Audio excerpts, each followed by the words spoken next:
6 y 7 si se puede. Tal vez 6 nomás en este tramo, digamos, porque es un poquitito largo, ¿verdad? Pero no es tan difícil, ya estamos ya en la parte más bien controlable, digamos, un poco más fácil. Así que tenemos 2 videoclases hoy. Termina esta, nos da un descansito para ir al sanitario, tomar algo y volvemos, ¿ok?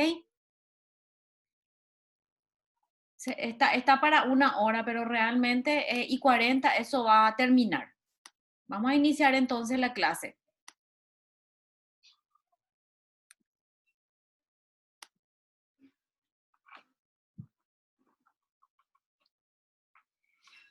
Bueno, estuvimos dando todo lo que tenga que ver primero los elementos, ¿verdad? Ahora estamos en los efectos.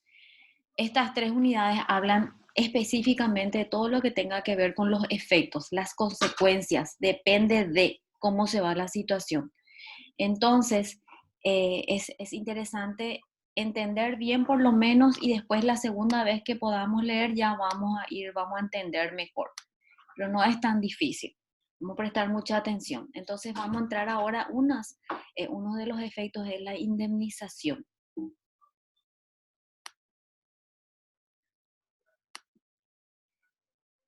Ejecución indirecta, indemnización.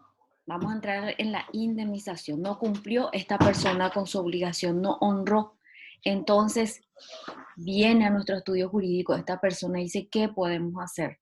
Y depende, le decimos, ¿tenés contrato o no tenés contrato o cuál es tu situación? Entonces entramos primero en este primer supuesto.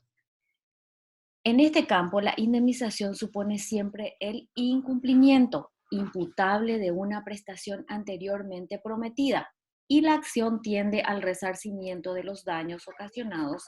Es siempre subsidiaria, teniendo en cuenta que ella solo procede cuando la prestación no ha podido cumplirse por causas imputables al deudor.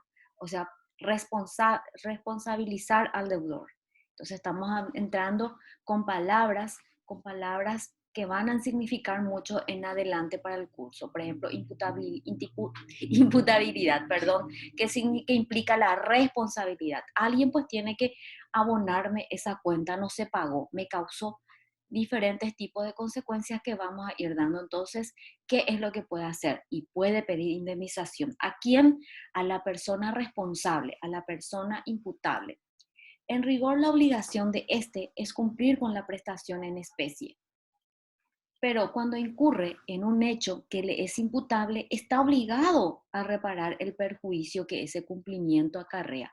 Ejemplo, por haber vendido a otro la cosa prometida o haberse perdido ella por su culpa o negligencia.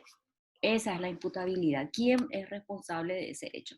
Entonces está obligado o sea, no es que está obligado, puede ser pasible a que se le pida una indemnización. Puede ser pasible. En el contrato no está estipulada la indemnización. No preví yo eso. Yo le hice el contrato y no se previó, pero se puede igualmente demandar. ¿Por qué? Porque son causas imputables a esta persona, a este deudor. Seguimos con esa misma indemnización. En este campo, la indemnización supone siempre el incumplimiento imputable. A ver, ahí está. Perdón. Perdón. Tengo que admitir un chiquitito.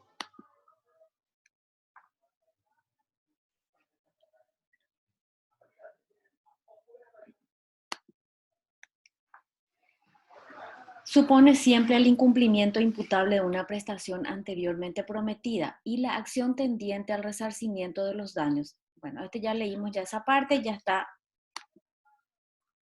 Elementos, lo que yo le estaba contando hace rato. Existen elementos que son comunes a toda especie de resarcimiento, ya sea que el daño provenga del incumplimiento de una obligación contractual o de otros hechos. Entonces, acá ya nos está adelantando que aunque no esté previsto en el contrato por otros hechos, que también estos elementos tienen que contener, por lo menos algunos de ellos que son básicos. Estos elementos son el daño, le tuvo que haber causado un daño. Antijuricidad, Esta antijuridicidad realmente es el ilícito del cual se incurrió, la relación de causalidad entre causa y efecto. Es la causa que motiva y por la cual motivó y se desencadenó, digamos, ese montón de consecuencias a falta del incumplimiento o a falta de cumplimiento, mejor dicho, del deudor. Y el último, que es la imputabilidad. Esta imputabilidad, como ya dijimos, ¿quién es responsable? ¿A quién yo le debo reclamar? ¿Por qué es necesario todos estos elementos y el abogado civilista debe conocer? ¿Por qué? Porque nosotros podemos refutar, porque si hay una demanda y nos viene el demandado y nos consulta, entonces nosotros tenemos que buscar si existe el daño. Acá no se le perjudicó en nada. No puede pedir una indemnización y ese tipo de cosas. Entonces, nosotros ya estamos, digamos, otorgándole al alumno un montón de herramientas ya con esta materia para poder en algún momento en su estudio jurídico recibir a ese cliente y poder asesorarle mucho mejor, ¿verdad? Constantemente y nosotros mismos en nuestra vida diaria, ¿verdad? Entonces acá tenemos que ver, la gente dice, no, me tenés que indemnizar.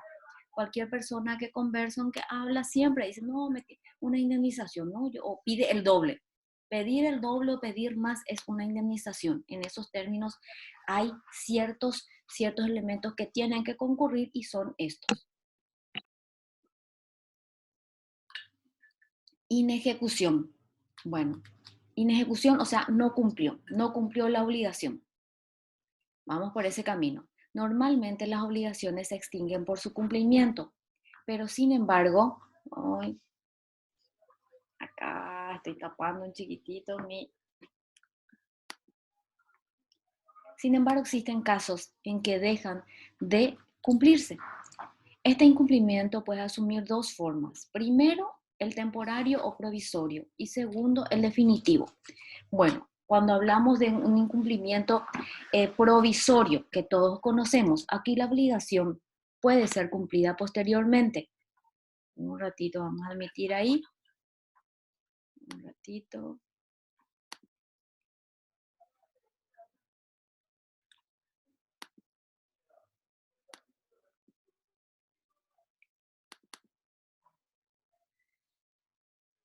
Bueno, este incumplimiento provisorio significa la famosa mora, que nosotros tenemos conocimiento con relación al tema de la mora, ¿verdad? La mora es un elemento que se utiliza realmente en la indemnización, ¿verdad? Porque no me pagó 3 meses, 4 meses, y yo también he incurrido en otros incumplimientos en la cual no he podido tampoco honrar mi deuda, por lo tanto, es un elemento importante. Bueno, entonces hablamos de eso en el 423 del código, ¿verdad? Y dice otra vez, el incumplimiento provisorio otra vez lo podemos dividir de diferentes formas. Incumplimiento provisorio, que es la mora, imputable, tiene que ser imputable al deudor por dolo o por culpa, no importa. Puede ser dolo, que ustedes ya saben en qué corresponde, que es saber y querer. Y la culpa, el famoso culposo. Y obviamente consecuencia daño. Le habilita la indemnización. Incumplimiento provisorio, el B, también incurre en mora, inimputable. ¿Por qué es inimputable? Porque es un caso fortuito, de fuerza mayor. Existe el daño, pero es inimputable porque hubo un caso fortuito. Exoneración de responsabilidad. Por eso yo les dije, todo es relativo en obligaciones. No precisamente siempre se le tiene que imputar a la persona, al deudor. Bueno, entonces ahí vimos, ya entró una nueva palabra que es la imputabilidad en caso fortuito, o vamos a ver, o caso fortuito, fuerza mayor. Bueno, hablamos ahora del definitivo. No va a honrar su deuda y no va a cumplir y no lo cumple. Aquí el cumplimiento de la obligación se hace ya imposible en esta situación. Se está en presencia de un incumplimiento propiamente dicho. Habla de eso el 421, que ustedes con más tranquilidad lo van a leer. A su vez, el incumplimiento puede ser imputable con culpa o dolo, dice. Remarca de vuelta abajo, no es que está contando algo nuevo. O resultar de causas extrañas a la voluntad y fuerza del deudor. Los dos supuestos. que ya sabemos cómo salir de eso en caso de estos supuestos. Incumplimiento propiamente dicho, imputable, dolo o culpa, existe el daño, entonces le amerita la indemnización. Incumplimiento propiamente dicho, inimputable, caso fortuito o fuerza mayor. Consecuencia también daño, pero se le exonera. Se le exonera, ¿por qué? Porque no existió ese caso por culpa del deudor. No tiene nada que ver acá el deudor. Fue caso fortuito o fuerza mayor, por más que nunca haya honrado su obligación. Pasamos a la siguiente proyección. La mora. Hace rato vimos que es un elemento muy importante, la mora. Y aquí abajo que está remarcado en negro es algo que ustedes quiero que aprendan, porque son preguntas de examen que realmente a lo mejor en este semestre con obligaciones no vamos a tener una mesa oral. Sin embargo, esto, como yo siempre digo, si pasás obligaciones, ya pasás contrato y pasás otro montón de otras materias, ¿verdad? Porque esta es la madre. Ustedes tienen que aprender bien esto, entonces ya todo les va a ser fácil. Y si ustedes leen los artículos, entonces con eso van a ir completando también de leer completamente el Código Civil, porque el estudiante al recibirse tuvo que haber leído completamente, y si es posible, por lo menos 3 veces el Código Civil y el Código Procesal Civil, ¿verdad? Que son las materias últimas que estamos dando. Bueno, la mora. Para eximirse de la responsabilidad, ya sabemos qué es la mora, ¿verdad? Pero ¿cómo me voy a eximir? ¿Cómo el deudor va a eximirse? ¿Cómo se va a evadir, digamos? ¿Cuándo se evade? Para eximirse de las responsabilidades derivadas de la mora, el deudor deberá probar que no le es imputable, lo que vimos hace ratito. Si la obligación deriva de un hecho ilícito, la mora se producirá sin interpelación, o sea, sin intimación. Se habla de mora en el caso de retardo en el cumplimiento de la obligación. Ahora bien, para que pueda hablarse de retardo, es indispensable que la obligación esté con 1, plazo vencido, sea líquida y exigible. En ese caso, no se puede ni demandar si no reúne estos 3 requisitos. Tiene que ser una obligación con plazo vencido, tiene que ser líquida, o sea, no tiene que estar como para ser cobrada o ser pagada o ser ejecutada. Si faltare alguna de las condiciones, por ejemplo, si no se cumple un plazo, en el sentido para que tenga una condición para acumularse o juntarse, tiene que estar líquida, disponible, ejecutable. No se podrá, no está entrando, no reúne los requisitos para la mora, y que sea exigible. No puedo exigir si en base a un contrato yo debo de esperar que también tengan otro tipo de condiciones, o sea, el plazo tampoco me ayuda, ni es líquida, entonces por lo tanto no puedo exigir. ¿Cuándo yo puedo exigir? Cuando tenga todos esos elementos. Bueno, mora del deudor. Es normal, la mora del deudor, uno piensa así, es lógico, el deudor sí o sí, generalmente entran en mora o entramos en mora, ¿verdad? Con facilidad, ¿verdad? En estos días con el tema de la pandemia, la gente no trabaja o cobra la mitad o, que es peor, pierde su trabajo, ¿verdad? Entonces, sí o sí nos retrasamos en nuestras obligaciones. El deudor es responsable por los daños y perjuicios que su morosidad ocasionare al acreedor en el cumplimiento de la obligación 423. Atiendan bien lo que dice acá. El deudor es responsable por los daños y perjuicios que su morosidad ocasionare. O sea, tiene que haber un daño que se pueda probar. En cuanto al alcance de las consecuencias de la mora del deudor, debemos decir que ellas alcanzan a los efectos inmediatos de la mora, y en caso de la inejecución maliciosa, responderá también por las consecuencias mediatas. Artículo 425. Hay gente que sacan los créditos y viaja. O sea, sabía bien que no iba a honrar esa deuda, que nunca iba a extinguirla con su pago, ¿verdad? Entonces, también existen ciertos requisitos para la más maliciosa. El deudor es responsable además por la mora de sus representantes legales y por personas que hubiera utilizado en el cumplimiento de la obligación. Un ratito, por favor. Tengo que habilitar a los chicos que van entrando. Continúo. Dice que el deudor no es responsable solamente de sus actos, sino también de su mora, sino también es responsable de la mora de sus representantes legales y por personas que hubiera utilizado en el cumplimiento de la obligación, como lo puede ser sus dependientes y empleados. El deudor no será responsable de las consecuencias de la mora de sus agentes si así lo ha convenido con el acreedor. 422 del Código Civil. ¿En qué caso es esto? Por ejemplo, hay veces que entonces el deudor habla con su acreedor, pues el acreedor le pide, mira, haceme responsable vos. Vos me decís que tuvo la culpa tu representante legal, tu auxiliar, tu abogado, lo que sea, ¿verdad? Pero hacete vos responsable. Vamos a firmarme en un escrito y bueno, y te voy a esperar 3 meses más para que pagues y extinga esa deuda y honres la deuda, la obligación. Entonces, ese es el caso de los acuerdos que estamos hablando. Ellos convienen. Entonces, él se queda tranquilo porque sabe bien que el deudor el deudor es una persona que solvente, en cambio el auxiliar tal vez, perdón, no tenga la capacidad, ¿verdad? Entonces le conviene más que el deudor original sea la persona que se haga responsable y conviene con el acreedor que él mismo se va a hacer, aunque resulta evidente que su auxiliar, su representante legal o su empleado fue el que cometió, digamos, el que incurrió en esa mora y no cumplió a cabalidad, aunque él tenga que igual ser responsable.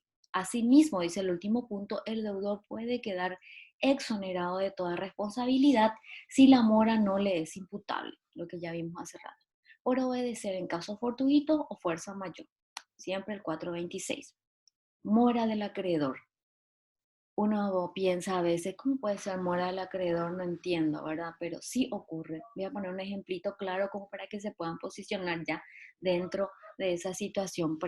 Ya les había dado, creo, del señor, del dueño de la casa que le está alquilando y su locatario no es una persona que se comporte como la gente, entonces es un perturbador, digamos, entonces como que se quiere hacer que se vaya su inquilino y que incurra en mora y no le está recibiendo el pago del alquiler a su locatario. Entonces no le recibe el pago.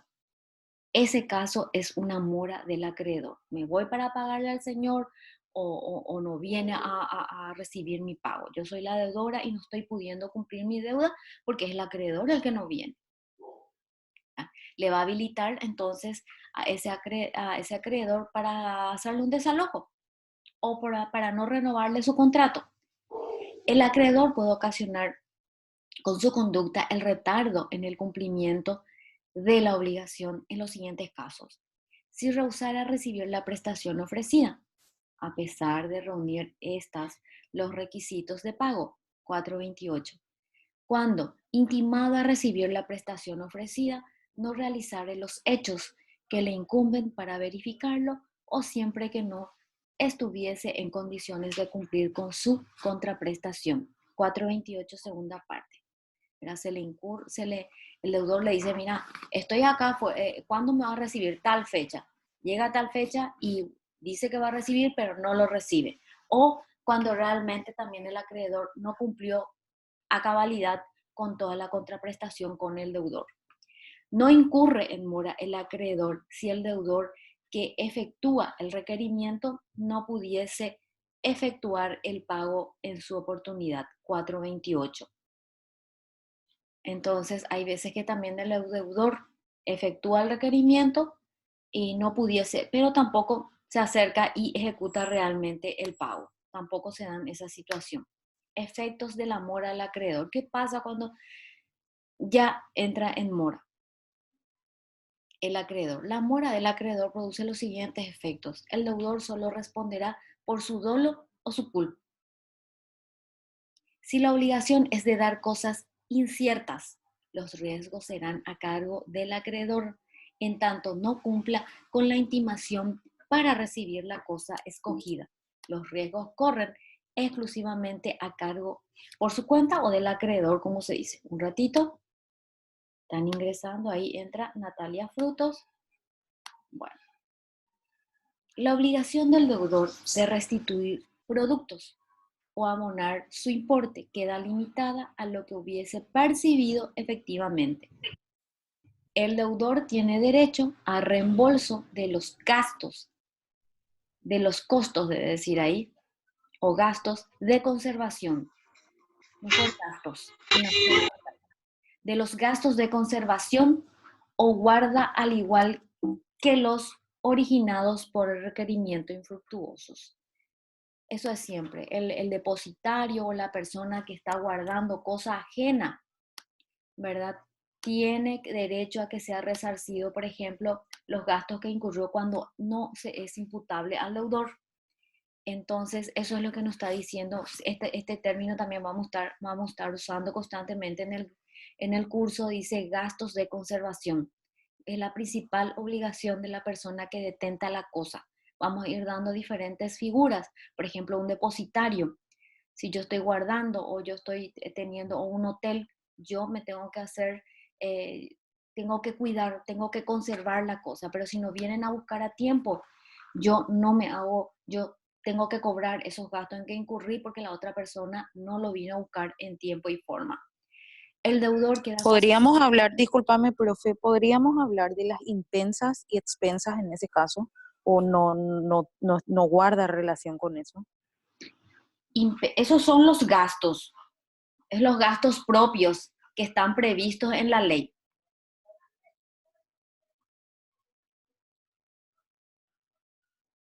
¿Ok? Son los gastos que están previstos en la ley, por ejemplo, en propiedades horizontales y ese tipo de cosas. El deudor tiene derecho a reembolso, dice no. 5. El deudor queda facultado a pagar por consignación lo que ya les habilite. Son palabras, le había dicho hace rato. Se habilita una cuenta judicial, es una demanda que le hace al deudor, al acreedor, para que habilite una cuenta. Entonces, para que el deudor de esa manera no entre en mora. De esa manera se lava entonces las manos al deudor, yo cumplí, te deposité, y sí o sí va a ganar, ¿verdad? Porque hay una obligación y él lo que hizo es pagar esa obligación. ¿Qué es lo que pasa? ¿Por qué estamos dando estos artículos realmente? El tema nomás es que hay veces como que los acreedores, ¿verdad? No utilizan, no saben las normas y las leyes. Entonces se realizan los contratos, diferentes contratos que tienen lagunas o no se prevén. Una vez instaurada la demanda de indemnización por la mora en que se incurrió, entonces nosotros como abogados tenemos que ver este tipo de cosas. Si quién tuvo la culpa, el efecto, la causa, la imputabilidad de esa obligación. Entonces ahí nosotros le decimos a nuestro cliente, vos tenés la posibilidad. ¿Por qué? Porque no fue tu mora. Entonces, o al contrario, para que no incurres en mora, debes realizar un pago por consignación o ese tipo de cosas, ¿verdad? Entonces, por eso es que la ley prevé en estos casos cuando las personas no prevén este tipo de situaciones y se incurre, porque realmente pasa, se dan esas situaciones, pero se pretende cobrar indemnización, se pretende incurrir en cierta mora, pero no se reúnen los requisitos. Nosotros en conocimiento de las normas entonces podemos ver esta situación. La imputabilidad, estuvimos hablando hace rato, ¿quién es responsable? ¿Quién es imputable? ¿Quién es el que me tiene que resarcir o reparar el daño o inclusive me tiene que indemnizar porque he sufrido algún tipo de daño? Observación, a modo de recordación, dice, la imputabilidad hace relación con la posibilidad que se tiene de responsabilizar a alguna persona de un hecho, considerando básicamente su capacidad. Ya hablamos de la capacidad, ¿verdad? Culpa, culpa o dolo. Una pequeña reseña que ustedes ya dominan lo que es la culpa y el dolo, ¿verdad? La culpa en todo modo es todo modo antijurídico de conducta. Es una conducta, acción u omisión, recuerden, que implica negligencia o imprudencia en el agente. El 421 ustedes lo van a leer mejor. El dolo, nosotros vimos derecho romano, saber y querer. saber y querer. Entonces, a sabiendas, como se dice, consciente y voluntariamente. Incumplimiento de la obligación hecha por el deudor consciente y voluntariamente. Es un elemento intencional de conciencia y voluntariedad. Entonces ustedes van a ver después mejor esos artículos. Indemnización extracontractual. Hace rato vimos en un contrato contractual, ahora lo vemos en extracontractual. Son hechos que se van ocurriendo, no hay contrato, pero viene el cliente en nuestro estudio jurídico y nos pregunta, me pasó esto, ocurrió esto, doctora, ¿qué puedo hacer? Ah, sí, tenés derecho a una indemnización o no tenés derecho. Vamos a ver. Tratándose de obligaciones extracontractuales, la indemnización supone un daño causado a otra persona, el cual es provocado generalmente por un hecho ilícito. En estos casos no existe incumplimiento de una obligación preexistente, a menos que se hable de una obligación general de abstenerse de realizar actos ilícitos. Por ejemplo, en la parte penal se le impone una obligación de abstenerse de realizar, de beber, de no beber bebida alcohólica en la vía pública, ese tipo de cosas que ustedes ya están dando también en la parte penal. Dice, la obligación que existe se traduce siempre en indemnización de daños. Si bien la ilicitud es regularmente presupuesto para la indemnización, en numerosas situaciones no la es. Así tenemos casos de resarcimiento sin que se dé ilicitud o antijuricidad. Un ejemplito, el caso de la persona que daña en defensa propia. Existe también casos en que existe ilicitud o antijuricidad y no existe reparación. Ejemplo, si una industria o una actividad peligrosa instalada en el centro de una ciudad estallara y ocasionara daños a un imprudente que provocó el estallido, tocó algún material inflamable, el propietario de la fábrica no responderá por los daños a pesar de haber ocurrido la antijuricidad en la instalación de la fábrica. En este caso se quemó todo el muchacho, entró, manipuló una persona extraña y le demanda otra vez al dueño de la fábrica. Entonces, nosotros somos abogados de la fábrica y entonces nosotros vemos. Le dicen, no, yo no quiero pagarle nada si esta persona fue la persona que ocasionó. Yo sé que está dañada, yo sé que la está lastimada, amén de lo que cualquier persona pudiera ayudar humanamente, ¿verdad? Pero yo no tiene o no tiene derecho a que yo lo indemnice. Y acá la ley dice que no, ¿verdad? Si se da en este caso, en este supuesto. Responsabilidad objetiva. Chiquitito está en el libro de Ramón Silva, pero hay que hurgar un poco más y en el material apuntes también les di y más posibilidades de que puedan ver un poquitito más sobre esta objetiva, ¿verdad? Bueno, se está acabando nuestro tiempo, lamentablemente. Bueno, si se acaba, entonces volvemos dentro de un ratito. Si se responsabiliza a una persona partiendo de la consideración del acto ejecutado, su acto, la responsabilidad es subjetiva. En tal caso, para determinar esa responsabilidad, el juez debe analizar la conducta del autor del hecho. Por el contrario, si el juez considera exclusivamente la persona que causa el daño, al margen de toda culpa o falta de su parte, estaremos en presencia de una responsabilidad objetiva. Existen diferentes teorías. Realmente en nuestro código es algo práctico, algo más sencillo. Entonces, pero esta es una parte de la doctrina y la teoría que nosotros necesitamos saberla también y entenderla por sobre todas las cosas, ¿verdad? Porque hay veces que nos plantean diferentes tipos de incidentes y sería interesante también siempre indicarle a la contraparte este sistema y es una manera como que mostrar la raíz, el ejercicio previo a lo que es, digamos, la práctica. El ejercicio previo que es la doctrina, entonces a partir de ahí todas las doctrinas entonces son demostrables con sus diferentes elementos. Es importante entonces saber la objetiva y la subjetiva. Dice, se obliga así a indemnizar a aquel que de una u otra manera puede reparar. ¿Por qué? Porque fue para su beneficio propio. Por lo tanto, le faculta y debe al deudor a que se le abone y viceversa. Ahí alguien entró ahí justito. Vamos a pasar un poquitito para hurgar un poquitito más. Riesgo creado, otra situación, el riesgo creado, ¿verdad? La regla no siempre resulta suficiente para asegurar la reparación del perjuicio, en razón de los riesgos creados por la gran industria del maquinismo, el auge del transporte, del automovilismo, que hacen difícil determinar la culpa del agente. Finalmente, el hecho de asegurar la reparación es tanto mayor cuando las más frecuentes víctimas pertenecen a una condición social más modesta que los autores. Esto adquiere una cuestión faz sociopolítica. Ocurre a veces con los accidentes de tránsito que el motociclista siempre cree que tiene la razón porque es colisionado por una camioneta o por un vehículo lujoso, 0 kilómetros, este tipo de cosas.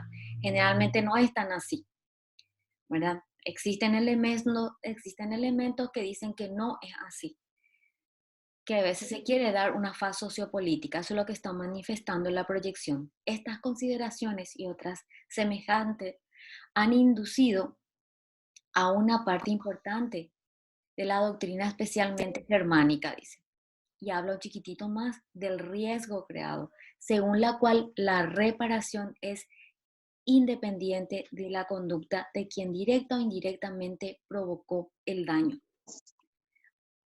Existen diferentes elementos para la indemnización, no precisamente se tendría que, no es por automática, porque existió el accidente, está el dañado o que es peor, ¿verdad? Que fallece la persona. Existen muchísimos hechos en la cual hay un riesgo creado y esta persona, la víctima, fallece, ¿verdad?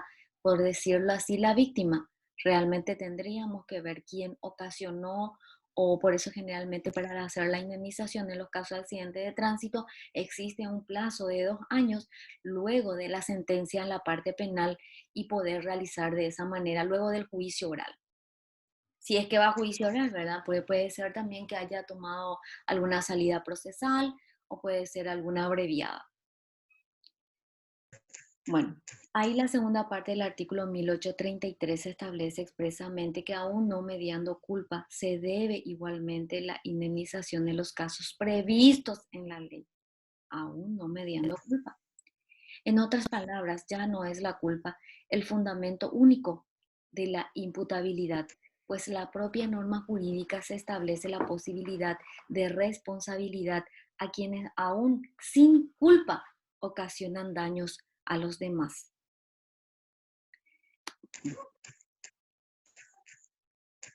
Incumplimientos no imputables al deudor.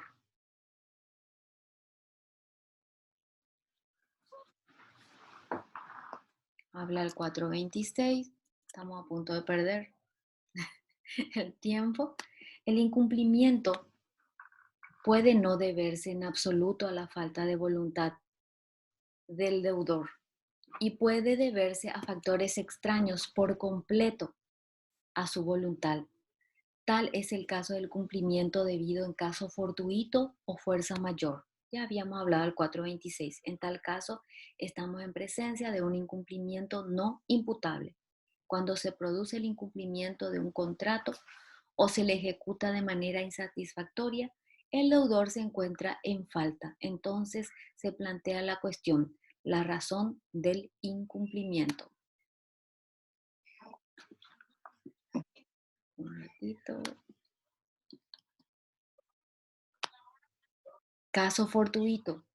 Sabemos que la fuerza mayor y el caso fortuito excluyen la culpa y por consiguiente la responsabilidad. Ahora bien, la dificultad surge cuando para definirse tales conceptos. El código de Vélez que estuvimos usando por mucho tiempo dice caso fortuito como aquel que no ha podido preverse o que previsto no ha podido evitarse. 514 del código. En cambio, no da una definición de la fuerza mayor, pero es un término que solemos utilizar constantemente. ¿Por qué? Porque está implantada en la doctrina. En nuestro derecho los términos corresponden a un mismo y único concepto, o sea, caso fortuito o fuerza mayor. Generalmente usamos muchísimo eso en las demandas y en las contestaciones. En nuestro derecho los términos corresponden a un mismo y único concepto, el hecho de que el deudor incurra en mora o no cumpla en virtud de obstáculos insuperables, ya por imprevisibles, ya por insuperables. De eso pueden ver mejor el 728, 721 y 1818. Bueno, ahí terminamos. Creo que estamos ya un poquitito fuera de contexto. Tal vez enseguida nomás termine. Aprovechen, por favor, pónganse presente. Está, digamos, programado como para que ustedes se pongan presente y si no, yo les voy a poner presente.